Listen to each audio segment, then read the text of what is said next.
आयोजक मंडल के अध्यक्ष हमारे अग्रज और दिन रात मेहनत करके विगत 4 सालों से इस रामलीला और यज्ञ का सफलतापूर्वक संचालन कराने वाले हमारे अग्रज परम आदरणीय रमेश वर्मा जी, चौरी चौरा विधानसभा के आन बान शान और हमारे गवर्नर के आन बान शान परम आदरणीय रामेंद्र मणि जी, हमारे ग्राम सभा गवर्नर के आदरणीय चाणक्य श्री कैलाश यादव जी, हमारे छोटे भाई जुगुल चौधरी जी, हमारे परम पूज्य आदरणीय श्रवण पांडे जी और यहाँ उपस्थित माताएं, बहनें, पिता तुल्य बुजुर्गों, भाइयों बहनों, ये हमारे ग्राम सभा का परम सौभाग्य है कि यहाँ पे चलता फिरता प्रयाग चल रहा है। विगत 17 फरवरी से महाशिवरात्रि को ये समाप्त हो जाएगा। दोस्तों, आप लोग यहाँ पर आकर रामलीला देखते हैं तो हम जानना चाहेंगे कि हमें रामलीला से क्या सीखना चाहिए। रामलीला भगवान मर्यादा पुरुषोत्तम भगवान राम के आदर्शों का है, उनके चरित्र का है। इस आधुनिक युग में हम मर्यादा पुरुषोत्तम भगवान राम के चरित्र से क्या सीख सकते हैं। अभी अभी हमारे आदरणीय मणि जी ने कहा कि शिक्षा और संस्कार 2 बातों का हमें ध्यान रखना चाहिए, लेकिन हम इन 2 बातों को आगे बढ़ाते हुए मैं 5 सीखों को मैं बताऊंगा। वैसे तो हमारा रामचरितमानस तमाम उसके एक चौपाई सीखने का ही कुछ न कुछ सीखने की हमें प्रेरणा देता है। भगवान राम का जो चरित्र है वो हमें सीखने का प्रेरणा देता है। पहला हमारे आदरणीय रामेंद्र मणि जी ने कहा कि हमें शिक्षा पर ध्यान देना चाहिए। तो मानस में एक चौपाई आती है कि गुरु प्रिय गयऊ पहन रघुराई अल्पकाल विद्या सफाई, अर्थात मर्यादा पुरुषोत्तम भगवान राजा के लड़के होते हुए भी, चक्रवर्ती सम्राट के लड़के होते हुए भी अब उनको अपने गुरु के पास शिक्षा लेने जाना पड़ा। तो दोस्तों, आप लोग आए हैं, बहुत भारी संख्या में आए हैं। आप लोग भी अपने बच्चों को 1 रोटी कम खाना, आप एक कपड़ा कम पहनना, लेकिन अपने बच्चे को स्कूल जरूर भेजना और निरंतर निगरानी करना कि बच्चा हमारा पढ़ रहा है कि अमरगढ़ ऐसा हमारा डुबा रहा है। उसको हर तरह से करके उसको आगे बढ़ाना है, क्योंकि किसी महापुरुष ने कहा था कि शिक्षा वो सोती का दूध है जो जितना पिएगा उतना दहाड़ेगा। अफ्रीका के राष्ट्रपिता नेल्सन मंडेला ने कहा था कि शिक्षा एकमात्र हथियार है, शिक्षा एकमात्र हथियार है जिससे आप पूरी दुनिया को बदल सकते हैं। तो हमारे राष्ट्रपिता महात्मा गांधी ने कहा था कि शिक्षा स्वयं को जानने की एक कला है। महान दार्शनिक मिशेल फूको ने कहा था कि वर्तमान में सत्ता शिक्षा के रथ पर सवार होकर आती है। तो दोस्तों, आप शिक्षा से कभी वंचित मत होना, अपने इसे मर्यादा पुरुषोत्तम भगवान राम के आदर्शों को सीख लेना कि हम अपने बच्चे को चाहे कुछ भी हो जाए हम शिक्षा अवश्य दिलाएंगे। आज दूसरा बात हमारे मणि जी ने कहा, संस्कारों की बात हमारा रामचरितमानस बताता है।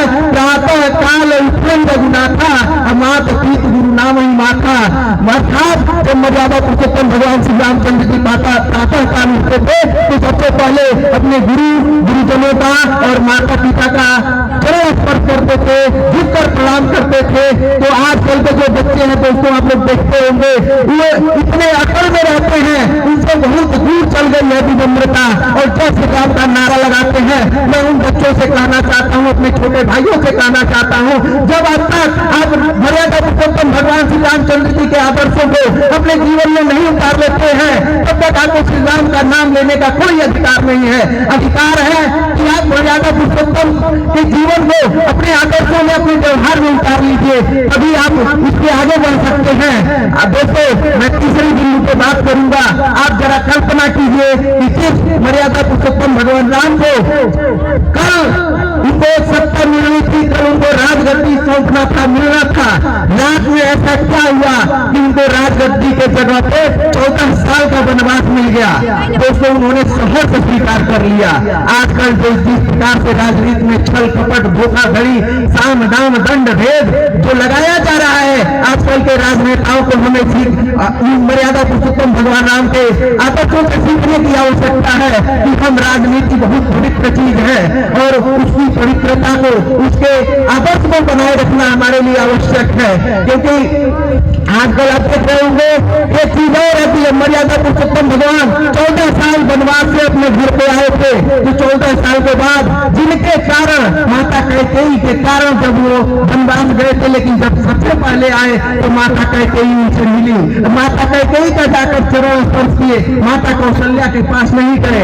इससे हमें ये सीख लेना चाहिए कि अगर जो हमसे गलत व्यवहार करता है उसके साथ हमें अच्छा व्यवहार करना चाहिए। क्योंकि संस्कृत में एक श्लोक कहा गया है, क्रोधेन जयत क्रोधम साधुनाम असाधुनाम जयत साधुनाम जयत कदर्यम दानेन जयत सत्यम चान्यतम। तो दोस्तों, इसका हिंदी तर्जुमा कहें तो जो तो काटा हुए ताई हुए सो फूल, तोता बुआ फूल के फूल है उसका बुआ बेहतर।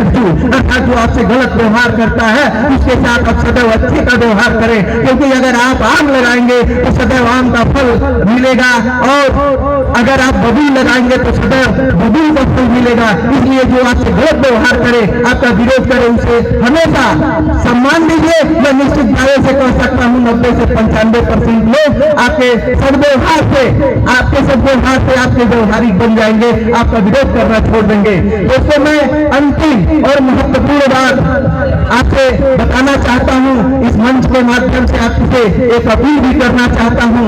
दोस्तों, इस रामलीला मंचन के दौरान आज या कल रात को रावण मारा जाएगा। कल मारा जाएगा, आज ही रावण मारा जाएगा। रावण का अर्थ होता है बुराई, रावण का अर्थ होता है सामान्य जन जीवन को अस्त व्यस्त कर देने वाला। अब उसी प्रकार से हमारे जीवन में, हम लोगों के, सभी लोगों के जीवन में एक रावण और आ गया है। इस रावण का नाम है ग्लोबल वार्मिंग, जिसका अर्थ होता है गर्मी का बढ़ जाना। आप लोगों को याद होगा, आज से 10-15 साल पहले, 20 साल पहले हम लोगों के घर में पंखे नहीं होते थे, हाथ वाले बेना होते थे, हाथ वाले पंखा होते थे, उसी से काम चल जाता था। लेकिन समय बीता, उसके बाद हम लोगों के बीच पंखा या घर घर पंखा लगने लगा। अब तो पंखा भी गर्मी में काम नहीं आ रहा है, अब कूलर आ रहा है, और कूलर भी काम नहीं आएगा आने वाले समय में। अब सबको एसी लेना पड़ेगा, और हम लोगों को अंततोगत्वा कभी ना कभी तो बाहर जाना पड़ेगा। आपको बता दें दोस्तों, आपको बता दें, जो ये लोकसभा चुनाव हुआ था, केवल उत्तर प्रदेश में 100 से ज्यादा कर्मचारी सिर्फ गर्मी से मर गए थे। और दोस्तों, गर्मी से न सिर्फ आप बीमार पड़ेंगे, बल्कि गर्मी से आप बहुत लोग अकाल मृत्यु को भी प्राप्त होंगे। साथ ही साथ जो हमारी जीवनदायिनी गंगा और यमुना नदियां हैं, ऐसी ऐसी नदियां सूख जाएंगी, और जो नदियां हैं सूख जाएंगी, तो जो आप धान गेहूं और सब्जियां और फल उगाकर खाते हैं, वो सब फल और सब्जियां, धान गेहूं का उत्पादन बंद हो जाएगा, और पूरे मानव अस्तित्व का, जो मानव जीवन है, उसका अस्तित्व ही खतरे में आ जाएगा। तो इसके साथ ही इतना ही नहीं होगा, जो नदियों का पानी जाएगा, जो भी हमारे समुद्री इलाके हैं, वहां बाढ़ के पानी से डूब जाएंगे। जो हमारा मरुस्थल है, रेगिस्तान है, उसका भी क्षेत्रफल बढ़ जाएगा। ये पूरे मानव अस्तित्व पर गंभीर संकट है, और उसी प्रकार का गंभीर संकट है जो लाखों वर्ष पहले जिस तरह से इस धरती से डायनासोर गायब हो गए। अगर हम लोग गर्मी से लड़ने का हथियार नहीं खोजे तो हम लोग भी गायब हो जाएंगे। इसीलिए दोस्तों, हम एक अभिनव भारत चैनल चलाते हैं, जिसका जो यूट्यूब है, और उसके साथ अभिनव भारत की टीम है, और हमने संकल्प किया है कि सरहा से लेकर और बघाड़ तक जो नहर के किनारे की जमीन है, उस पर हम लोग पेड़ लगाएंगे, और न सिर्फ पेड़ लगाएंगे बल्कि उसके पर्याप्त सुरक्षा का इंतजाम करेंगे, अर्थात गार्ड लगाएंगे। इस साल हमने बहुत सारे पेड़ लगाए थे, और उसमें से लगभग सभी जिंदा हैं।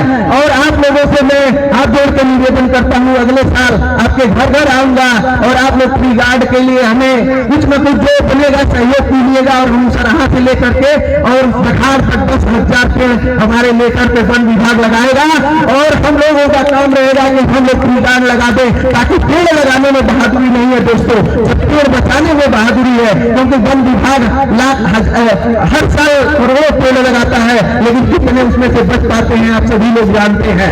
तो दोस्तों इसका एक अर्थ और एक सीख मर्यादा पुरुषोत्तम भगवान के चरित्र से भी जुड़ता है।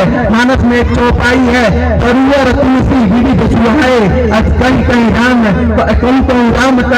कहीं लखन लगाए। तो दोस्तों अर्थात जब भगवान राम 14 वर्ष वन में गए थे तो यहाँ पर सीता जी और लक्ष्मण जी मिलकर बहुत सारे पौधे लगाए थे, तरुवर तुलसी विधि बसुहाए।